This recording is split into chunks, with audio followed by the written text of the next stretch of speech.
Today we are going to be taking a look at 10 Lord of the Rings characters and their Disney matches. Saruman and Hades.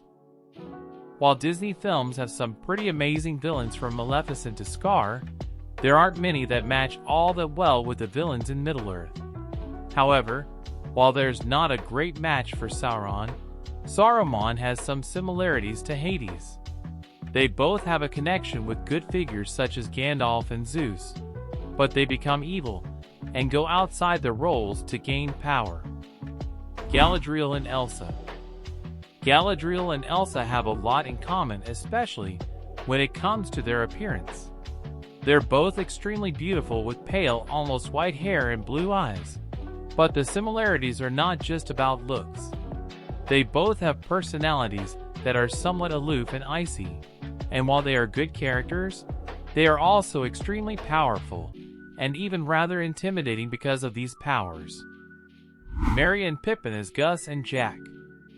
Merry and Pippin are definitely more than just sidekicks and comic relief. While they might start out this way, they get their own character development journeys and grow up a lot over the series as they face the horrors of war. However, it still makes sense to match them with a Disney sidekick pair. Gus and Jack make the most sense as they enjoy eating and getting into trouble just like Merry and Pippin, while still being goodly characters who are trying to help the hero. Gimli and Doc.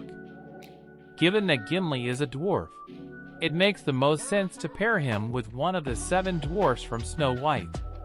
It's hard to decide which of these dwarfs fits him the best. Doc makes the most sense overall. Doc is the leader of the group and a hard worker just like Gimli. Also, while Gimli can be really funny and even grumpy, those aren't his only defining characteristics. Gollum and Randle Boggs.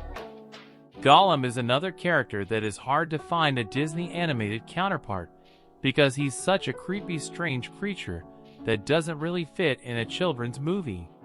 But the character, at least based on appearance, he matches best with his Randle from Monsters Incorporated. They are both rather sneaky characters who are good at hiding, and their personalities are also rather sly and conniving. Arwin and Belle. Given that Arwen is nearly a princess herself as the daughter of Elrond, it makes the most sense to pair her with a Disney princess. There isn't an exactly perfect fit, and she also has some characteristics and story elements of Jasmine. But the best fit is Belle, given that they both have compassionate personalities, while also having the ability to defend themselves and others when they need to. Plus, they are both rather wise. Arwin and Merida. Arwen is one of the only warrior women in the world of Middle-earth, and she goes against the rules and expectations of her society in order to fight for what she believes in.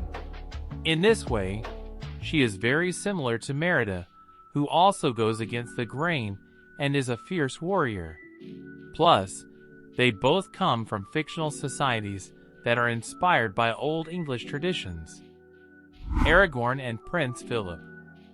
As one of the main heroes of the story, Aragorn makes the most sense to pair with a Disney prince, even though overall he's much more complicated than this. Given his ranger identity and good looks, he could match Flynn Rider, but he has a more kingly lineage. So, given his overall vibe and heroics, it makes more sense to match him with Prince Philip. Gandalf and Merlin.